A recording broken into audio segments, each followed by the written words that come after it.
안녕하세요. 사연 왔어요 톡톡입니다. 구독과 좋아요 알림 설정 꼭 부탁드립니다. 그럼 오늘의 이야기 시작해 보겠습니다. 저는 올해 45세 구두 디자이너입니다. 구두 디자이너라고 해서 큰 회사에 다니면서 디자인실에서 일하는 그런 멋진 직업은 아니에요.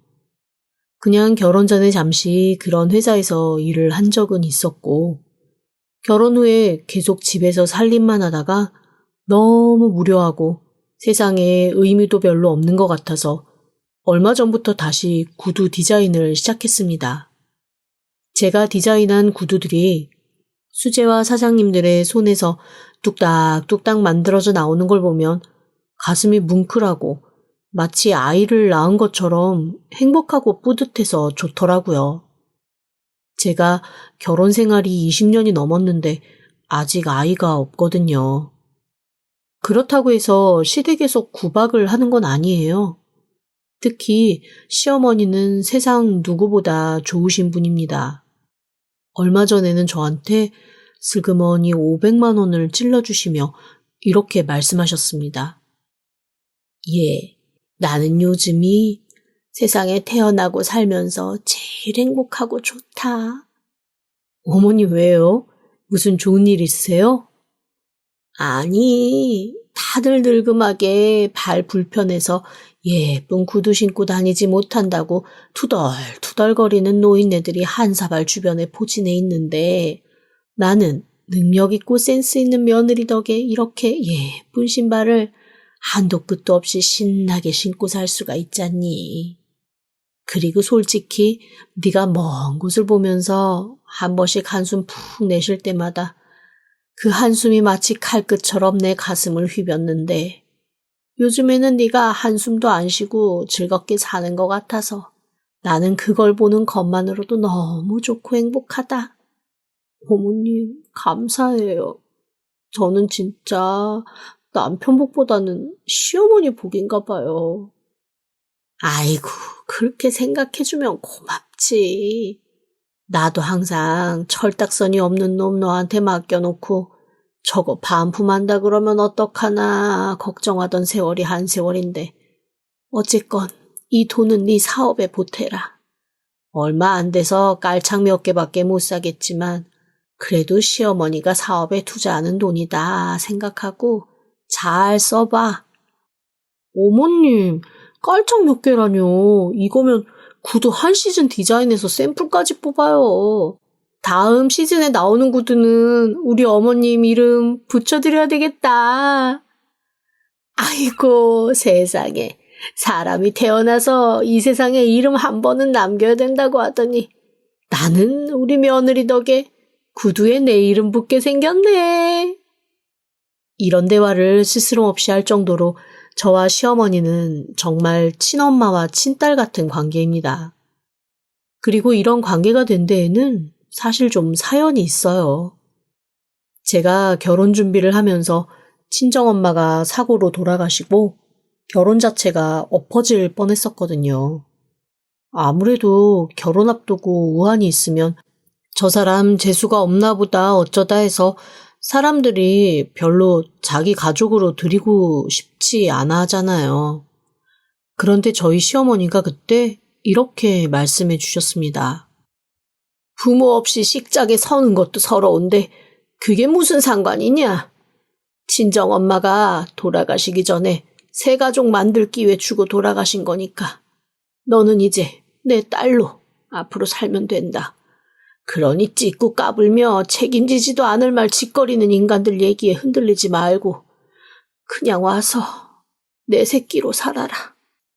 그 한마디에 저는 마음이 녹아내렸고 그날 이후로 그분은 저한테 시어머니가 아니라 그냥 어머니가 되었습니다. 시어머니로서도 그렇게 하신 이유가 있더라고요. 나중에 결혼해서 알았는데 저희 시어머니 제 남편의 친엄마가 아니었습니다. 남편이 고등학교 2학년 때 아버님이 재혼을 하신 거였더라고요. 그리고 재혼하시기 전에 혼자 키우던 딸을 병으로 먼저 하늘나라에 보내신 경험이 있으셨더라고요. 자기가 낳은 자식은 가슴에 묻고 다른 사람의 자식을 애명글면 최선을 다해 키워내신 거죠. 그런데 나중에 시어머니가 아무에게도 보여주지 않았던 당신 딸 사진을 슬그머니 보여주시는데 저 진짜 소름 돋게 깜짝 놀랐잖아요. 저랑 너무너무 비슷한 거예요. 제가 너무 놀라서 눈을 크게 뜨고 꿈뻑꿈뻑 하고 있었더니 시어머니가 갑자기 울음을 터뜨리며 이렇게 말씀하시더라고요. 처음에는 나도 너무 놀랐다. 내 새끼가 살아 돌아왔나 했어. 그래서 어떡하든 너를 내 며느리, 아니 내 딸로 삼고 싶었다. 처음에는 널 볼 때마다 죽은 내 새끼 같아서 더 애틋하고 더 아깝고, 그런데 이제는 아이고 하늘나라에 있는 진짜 내 새끼가 질투할 정도로 그냥 네가 내 새끼다. 아이고 이쁜 거, 이 귀한 거. 그날 시어머니랑 진짜 서로 부둥켜 안고 엄청 울었잖아요. 시어머니는 이렇게 좋으신 분인데 제가 정작 평생 살겠다고 고른 남편은 일단 얘기를 시작하면 하는 한숨이 먼저 앞에 붙는 그런 사람입니다. 뭐 평범해요. 그런데 그 평범함이 좀 지나칩니다. 성실함도 평범하고 돈 버는 것도 평범하고 꿈도 평범하고 비전도 평범합니다. 제가 좋게 표현해서 평범이지 사실은 약간 평균 미달에 가깝습니다. 한 회사를 2년 이상 다녀본 적이 없어요. 그나마 가장 오래 다닌 회사가 결혼 전에 저랑 만났던 그 중소기업 구두 디자인 회사입니다. 저는 디자인실 직원이었고 그 사람은 영업사원이었거든요. 나중에 그러더라고요. 나 어떡하든 자기랑 한 회사 있고 싶어서 너무너무 다니기 싫은 거 아침마다 울면서 출근했잖아. 나 진짜 찐사랑 아니냐? 자기 깐에는 그게 저에 대한 사랑을 증명하는 그런 얘기처럼 자랑스럽게 말을 했지만 제가 듣기에는 그냥 한심한 놈의 한심한 변명 같은 그런 느낌일 뿐이었습니다. 저랑 결혼하고 나서는 끊임없이 시댁에 손을 벌렸어요. 사실 저는 그게 너무너무 싫더라고요. 시아버지는 무뚝뚝하고 성격이 불같기는 하시지만 그래도 약간 장사 수완이 있으셨던 분이라 청과물 상가를 해서 꽤 현금을 많이 갖고 계신 분입니다. 엄하긴 해도 하나 있는 아들한테는 끔찍하신 분이라 아들이 기죽고 사는 건 또 못 보시거든요. 제 남편이 그거를 아주 알토란같이 이용하는 셈이었죠. 회사를 조금 다니다가 훅 그만두고 아버지한테 다음 회사 들어갈 때까지만 조금만 도와주세요 하면 아버님은 또 몇 시간 양껏 잔소리를 쏟아내시고 툭 도와주십니다. 그때마다 전전긍긍 제 눈치를 보면서 생활비라도 보태라고 쌈짓돈 찔러 넣어주시는 건 시어머니고요. 사실 제가 처음에 사업할 때 초기 자금으로 썼던 돈이 이렇게 중간중간 시어머니가 찔러 넣어주신 돈 쓰지 않고 모았던 것으로 사업자금 한 겁니다. 어떻게 보면 제 사업 시어머니가 시작할 수 있게 해주신 거나 마찬가지였죠. 제가 처음에 사업을 한다고 했을 때도 남편은 반대했습니다. 그냥 집에서 편하게 살지 뭐 하러 나가서 일을 하냐는 거였어요. 참 철없다 싶어서 그냥 집에만 있으니 아이 생각도 나고 너무 힘들다, 우울증에 빠질 것 같다 이런 얘기를 해대며 일단 밖으로 나왔죠. 저한테는 그게 너무나 잘한 선택이었습니다. 그리고 다행히 제가 그렇게 일을 한다고 했을 때 예전 회사에서 같이 일하던 직원 하나가 일을 도와주겠다고 하더라고요. 그 친구도 이혼을 하고 혼자 살고 있다더라고요. 사실 저는 그 친구가 결혼을 한지도 몰랐고 이혼 소식은 더더욱 몰랐는데 알고 보니 사연이 많더라고요. 여튼 여자 둘이 힘합쳐 한번 제대로 사업 이끌어보자는 말을 하며 월급 많이도 필요 없고 다만 회사 사무실 한쪽에서 숙식만 좀 할 수 있게 해달라고 하더라고요. 제가 사무실을 방 2개짜리 오피스텔을 구해서 간단하게 자고 뭔가 해먹을 수 있을 정도의 환경은 되었거든요. 급하게 전세 살던 집을 빼줘야 된다는 사정을 듣고 일단 알겠노라 그러라고 했습니다. 그렇게 저희가 시작한 사업은 처음 2년은 조금 힘들었는데 그 다음부터 한 연예인이 너무나 발편하고 세련된 신발이라고 단꿀 빨듯 신고 다니는 모습을 SNS에 보여주면서 폭발적으로 성장을 했습니다. 그리고 그때부터 저희 부부의 갈등은 시작되었어요. 남편이 또 회사를 그만두고 저희 회사로 들어와 영업사원을 하겠다는 겁니다. 그러면서 원래 이런 건 가족 경영으로 해야 된다며 저희 회사에 들어와야 되는 이유를 100만 가지쯤 얘기를 하더라고요. 평소에는 일절 저희 부부 일에 참견 안 하시던 시아버지도 저한테 직접 전화까지 다 하셔서 이제서야 좀 마음 잡고 하려는 모양인데 네가 옆에서 일할 수 있는 기회를 주면 안 되냐고 말씀하실 정도였습니다. 근데 저는 진짜 그게 너무너무 싫더라고요. 주변에 같이 일하는 사장님들 보면 집에서 놀고 있던 남편이나 아내가 같이 사업으로 들어왔다가 너무너무 사이 안 좋아지는 경우를 많이 봤거든요. 오히려 남과 일하는 게 편하다며 100이면 100 다 후회하시는 걸 보고 저는 절대 남편과는 일 않겠다고 결심을 굳혔습니다. 하지만 남편의 조르는 횟수는 점점 더 늘어났고 그럼에도 저는 끝까지 남편을 받아주지 않았어요. 그런데 의외로 제가 한 3개월 들은 척도 안 했더니 그 다음부터 남편이 알겠다고 그럼 앞으로 너는 너, 나는 나 각자 돈 벌며 열심히 살아보자는 말과 함께 다른 회사를 찾더라고요. 생각보다 일찍 포기하네 싶었고 그 회사는 또 꽤 길게 다니는 것 같아서 그러려니 넘어갔습니다. 그게 3년 전의 일입니다. 그런데 그 3년 전 그날부터 남편은 조금씩 변해가기 시작했습니다. 처음에는 같이 일하지 않겠다고 한 저 때문에 마음이 상하고 삐져서 저한테 쌀쌀맞게 구는 줄 알았어요. 그런데 그렇다고 하기에는 그 태도가 너무 길게 오래 가더라고요. 도대체 이 인간이 왜 이러나 하면서도 그때 저는 또 한창 해외에 팝업이 생기고 수출권에 바이어도 밀려 들어오는 상황이 되어서 그냥 그러려니 하고 넘기기 시작했습니다. 바빠서 신경을 못 썼다는 게 맞는 말이겠죠. 그렇게 시간이 흘러 얼마 전의 일입니다. 어느 날 직원이 저한테 조용히 면담 요청을 하더라고요. 꼭 해야 될 말이 있다는 겁니다. 또 회사에 무슨 일이 터졌나 싶어 긴장하며 자리를 마련했는데 그 직원이 저한테 해준 말은 회사 일보다 훨씬 심각한 일이었습니다. 저기, 내가 사실은 여기랑 다른 집이랑 왔다 갔다 하고 있잖아. 얼마 전에 집 구해서 하나씩 짐 옮기고 있잖아. 회사 근처 오피스텔 구했다며. 그런데?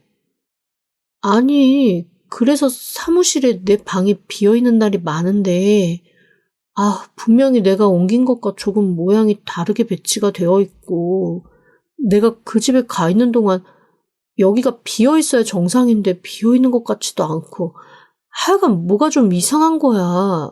그래서 CCTV를 돌려봤는데, 말끝을 흐리는 직원을 보며 그때부터 제 가슴은 미친 듯이 두방망이질 치기 시작했습니다. 뭔가 짐작되는 얘기가 있었거든요. 아니나 다를까 직원이 몹시 망설이면서 제 남편이 그 방을 들락거리고 있다는 얘기를 해주더라고요. 그러면서 남편 혼자 들락거린 게 아니라는 말도 조심스레 전해주었습니다. 황망한 마음에 어떤 여자냐고 했더니 얼굴은 보이지 않고 그냥 머리가 긴 여자라고만 얼버무려 대답을 하더라고요. 머리가 긴 여자면 저도 그 친구도 아닌 건 확실했습니다. 저희들 다 머리가 짧거든요. 일하는데 방해돼서 그런가 다들 머리를 짧게 자르기 때문에 저희 회사는 희한하게 머리 긴 여자가 없습니다. 그러면서 그 친구가 저한테 어떻게 할 거냐고 묻더라고요. 일단 저는 증거를 잡아야 하니 그때까지는 잠자코 있겠다고 답하고 친구한테도 티내지 말아달라고 했습니다. 그리고 하루라도 빨리 사무실에 있는 그 공간을 깨끗하게 정리하라고 얘기했죠. 제 사무실을 남편이 들락거리며 불륜의 온상으로 쓰고 있었다는 사실 자체가 저한테는 너무 기막히고 충격적인 소식이었습니다. 그리고 그걸 친구이자 직원인 사람을 통해 들었다는 것 자체가 너무 짜증나고 자존심이 상하더라고요. 친구는 일단 알겠노라 얘기를 하고 혹시 자기가 보게 되면 알려주겠다고 했지만 제가 그러지 말라고 제가 그냥 가끔 한 번씩 들여다보겠다고 얘기했죠. 제 속에서 천불이 솟는 시간이 며칠 흘렀습니다.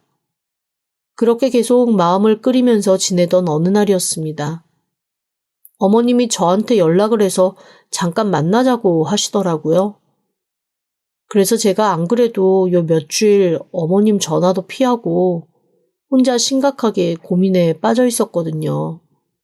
일은 잘 되니까 일은 일대로 돌아가야 하고 하지만 제 마음은 심란하고 그 균형 잡기가 힘들어 어머님을 피하던 중이었는데 어머님이 만나자고 강력하게 요구하시니 더 이상 거절을 하기가 어렵더라고요. 그래서 나간 자리에서 어머님은 제 얼굴을 보자마자 대뜸 점쟁이처럼 이렇게 말씀하셨습니다. 너 알고 있구나? 에? 어머니, 그게 무슨 말씀이세요? 내가 내 딸내미 얼굴 이렇게 상했는데 왜 상했는지 그것도 모를 것 같니? 너 알고 있지? 애비가 무슨 짓 하고 다니는지. 그 순간 저는 어머님 앞에서 펑펑 무너져 내렸습니다. 엉엉 울면서 어머님한테 온갖 얘기를 다 쏟아냈어요. 나쁜 놈, 죽일 놈, 욕설부터 시작해서 못 살겠다, 억울하다 한탄까지. 어머님은 모든 얘기를 다 들으시면서 그래 그래라며 제 어깨를 토닥이시고 엄마는 무조건 네 편이니까 너 하고 싶은 대로 하라고. 내가 그놈 자식 머리끄댕이를 잡으면 옆에서 같이 잡아주고 목을 조르면 옆에서 같이 졸라주겠다고 하시더라고요. 일단 그 얘기를 듣는 것 자체가 저한테는 너무나 큰 위로가 되었습니다. 한참 울고 조금 안정이 된 다음에 어머님께 여쭤봤죠. 그런데 어머님은 어떻게 아셨어요? 나도 눈이 있다. 네가 하도 내 연락을 피하고 뭔가 분위기가 이상해서 밥이라도 한 끼 먹일까 하고 회사 앞으로 찾아갔었는데 딱 내 눈앞에 그 연놈들이 지나가더라. 아니 너는 어떻게 네 바로 발밑에 그런 인간들을 두고 살았니? 어머님, 그럼 여자 얼굴 보신 거예요? 어떤 여잔데요? 제가 물어보자 어머님이 너무 황당한 얼굴로 눈을 꿈뻑꿈뻑하며 저를 가만히 바라보셨습니다. 너 다 알고 있다며? 그런데 여자가 누군지를 몰라? 그래서 저는 여자는 누군지 모른다. 그리고 직접 본 적도 없다. 다만 같이 일하는 직원이 남편의 불륜을 알려줘서 지금 상황을 보고 있는 중이다라는 얘기를 했죠. 그랬더니 어머님이 가슴을 뻥뻥 치며 기함을 하시더라고요. 그러면서 저한테 정말로 놀라운 얘기를 해주셨습니다. 바로 남편과 함께 팔짱을 끼고 오피스텔에서 걸어 나온 여자가 제 직원이자 친구인 그 아이라는 거였어요. 저는 너무나 황당하고 기가 막혀서 그럴 리가 없다. 저한테 남편이 바람핀다고 알려준 게 걔인데 어떻게 걔가 바람피는 상대일 수 있냐라고 했더니 어머님이 그러시더라고요. 그거야 내가 모르지. 둘이 좋아 죽다가 빈정상해가지고 확 꼰질렀는지 어쨌는지. 어쨌거나 내가 본 건 그 여자였어. 아니 무슨 머리에다가 이상한 걸 뒤집어 써가지고 길게 가발처럼 늘어뜨리고 어이구 머리만 바꾼다고 그 얼굴이 바뀌니? 그리고 내가 그 얼굴을 몰라? 순간 제 머릿속에 쿵 하고 커다란 무언가가 떨어지는 것 같았습니다. 제 친구는 아니 그 나쁜 기집애는 무슨 이유인지 모르겠지만 먼저 저한테 설레발을 쳤던 거였어요. 혹시나 제가 출장에서 돌아와 회사 CCTV나 캠을 둘러보면 자기인 게 드러날 테니 긴 머리 여자가 있었다라며 저한테 선수를 친 겁니다. 사실은 본인이었으면서 말이죠. 제가 너무 기가 막혀서 한동안 멍하게 있었더니 시어머니가 답답하다는 듯 저를 흔드시더라고요. 얘, 너 이거 그냥 이렇게 넘어갈 거니? 너 그냥 이렇게 당할 거야? 저는 조용히 고개를 저었습니다. 제가 이 어려운 가운데 사업을 이만큼 키울 수 있었던 데는 제 성격이 한몫합니다. 저 한다면 하고 제가 벌떡 일어나서 핵심적인 잽을 날려야 될 때는 반드시 한 방을 정확하게 날리는 사람이거든요. 기회를 보기로 했죠. 그 전에 우선 만날 사람도 있었고요. 저는 차근차근 기회를 보기 시작했습니다. 친구, 아니 남편의 내연녀는 그동안 회사에서 먹고 자게 해줘서 고맙다는 인사와 함께 저한테 작은 꽃화분 하나 선물로 주고 근처에 있는 오피스텔로 완전히 이사를 갔습니다.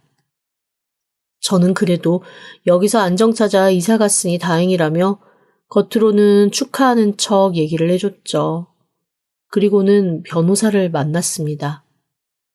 제가 사실 최근에 해외 수출 쪽 일이 바빠서 국내 영업이나 지점 관리, 매출 관리 이런 거를 그 친구에게 거의 다 맡겨놓은 상태였거든요. 차근차근 제가 하나하나 들여다보면서 저는 놀라운 사실을 알게 되었습니다. 3년 전 제가 한창 수출 때문에 해외를 왔다 갔다 하기 시작했을 그때 꽤 높은 월세를 내는 오피스텔 하나가 임대가 되었더라고요. 초반에 들어가는 비용은 적고 매달 나가는 월세가 꽤 컸습니다. 그런데 저희가 워낙 여기저기 나가는 비용이 많으니 사실 일반적인 가정살림에서 150만 원 나가는 건 크게 티가 나지만 저희처럼 사업하는 데서 150만 원 지출되는 건 잘 안 보일 때가 많거든요. 그래서 제가 지난 3년간 모르고 넘어갔던 모양이었습니다. 제 잘못이죠. 저는 그게 이 인간들의 아지트라는 생각을 했습니다. 3년이 넘게 바람을 피웠다는 증거가 눈앞에 벌어진 거죠. 더 기막힌 건 그 오피스텔을 싸게 매입한 사람이 바로 남편의 내연녀인 지금의 그 직원이었습니다. 그 사실을 안 후부터 저는 회사에서 그 내연녀의 권리를 조금씩 뺏기 시작했습니다. 처음에는 서운해하고 그 다음엔 의아해하고 그 다음에는 화를 내더라고요. 하지만 사업이 커지면서 분야를 나눠야 한다는 제 말에 어쩔 수 없이 수긍하는 눈치였습니다. 아는 변호사를 통해서 꽤 괜찮은 회계 관리자를 구했는데 회계 관리자가 회사에 입사한 지 일주일 만에 저한테 진지하게 면담을 요청했습니다. 그러면서 하는 얘기가 진짜 가관이었어요. 그동안 비용을 엄청나게 빼돌린 흔적들이 보이더라고요. 못해도 10억 가까이 되는 돈이었습니다. 저는 정말 이런 한 장 허투루 쓰고 싶지가 않아서 해외 출장 갈 때도 제일 싼 비행기, 제일 싼 좌석을 찾아다니며 가곤 했는데 제가 그렇게 가는 동안 접대비 명목으로 호텔비며 레스토랑비 정말 펑펑 쓰고 다녔더라고요. 제 삶이 너무 불쌍하고 억울해서 서러웠습니다. 어쨌건 저는 그런 모든 증거를 하나하나 다 모았습니다. 당연히 증거를 모으는 동안 남편에게는 저도 모르게 쌀쌀맞게 대하게 되었죠. 제가 돈 잘 벌고 잘 나가는데 자기한테 쌀쌀맞게 하니 지가 했던 행동이나 지금도 하고 있는 행동은 생각도 안 하고 그게 서운했던 모양입니다. 글쎄 술을 잔뜩 먹고 들어와서 어느 날 저한테 정말 어이없는 주정을 하더라고요. 그 말을 하고 푹 쓰러져서 잠이 드는데 정말 기도 안 막혔습니다. 내가 당신 친구랑 5년 전부터 사랑하는 사이야. 그 여자는 당신처럼 그따위로 나 무시 안 해. 아니, 이 세상에 사람이 얼마나 멍청하면 자기가 제 친구랑 바람피고 있다는 사실을 그렇게 술 먹고 대차게 고백할 수가 있어요. 정말 다행인 건 집에 있는 홈캠으로 그 모든 게 다 녹화 녹음이 됐다는 거였죠. 저는 그것까지도 증거로 하나하나 모아 그로부터 한 달 뒤 그 두 사람 앞으로 고소장을 보냈습니다. 난리가 났죠. 남편은 제 앞에 일단 무릎을 꿇었고 남편의 내연녀인 예전 제 친구는 한 번만 살려달라고 제 바지가랑이를 잡고 늘어지더라고요. 하지만 저는 용서하지 않기로 했습니다. 그리고 제가 그 친구랑 엄청 오래됐다고 했잖아요. 저 사실 알고 있어요. 그 친구가 유부녀라는 사실을요. 남편이 해외 주재원으로 일하면서 기러기 부부가 되었는데 남편이 꽤 큰 돈을 꼬박꼬박 송금하는 걸로 알고 있거든요. 저한테 처음 만나면서 이혼 어쩌고 전셋집 어쩌고 할 때 사실 주변 사람 통해 알아봤습니다. 남편 몰래 다른 데 투자하다 실패해서 그 집 빼고 그 돈으로 빚 갚고 남편에게는 비밀로 하며 돈을 모아야 했던 거였어요. 저한테 빼돌린 돈으로 비슷한 집도 한 채 했더라고요. 그동안 남편에게서도 돈 송금받고 저한테도 빼돌려서 아주 넉넉한 삶을 살았던 겁니다. 그런데 그런 남편을 두고 제 남편과 바람이 나서 대차게 놀아놨으니 그 남편도 사실을 알아야겠죠. 그래서 수소문을 하고 연락을 해봤는데 와, 그 여자의 남편 꽤 만만치 않은 사람이더라고요. 집안에 법조인들도 많아서 불륜 저지른 며느리 용서할 리가 없거든요. 저는 모든 증거 자료를 싹 사본을 만들어서 그 남편과 그 집에도 보냈습니다. 당연히 난리가 났죠. 그동안 횡령했던 돈도 다 물어내게끔 소송을 걸었고 남편과는 당연히 이혼 절차를 밟았고요. 둘 다 회사에서 횡령하고 회사 돈으로 마음껏 놀아제낀 상황들이 다 밝혀져서 처벌은 피할 수 없는 상황이 되었습니다. 그리고 그 모든 과정을 통해 저는 비로소 진정한 자유를 얻었어요. 그 과정 내내 제 편을 들어주셨던 시어머님은 자기도 이제 할 만큼 했고 참고 살 만큼 살았다며 시아버지와 이혼을 선택하셨습니다. 알고 보니 저한테 말씀을 안 하셔서 그렇지 그동안 시아버지가 언어폭력 그리고 손찌검 이런 게 꽤 많았던 모양이더라고요.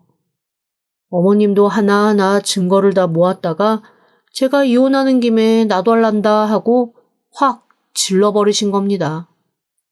결국 두 여자 덕보며 등골에 빨대 꽂고 살던 남자들은 팽당하고 저와 시어머니는 뒤늦게 오롯한 자유를 찾았습니다. 그리고 시어머니를 당당하게 저희 회사에 고용했어요. 전반적인 살림 돌봐주고 직원들 제가 없을 때 직원들 챙겨주는 CMO라는 직책을 드렸습니다.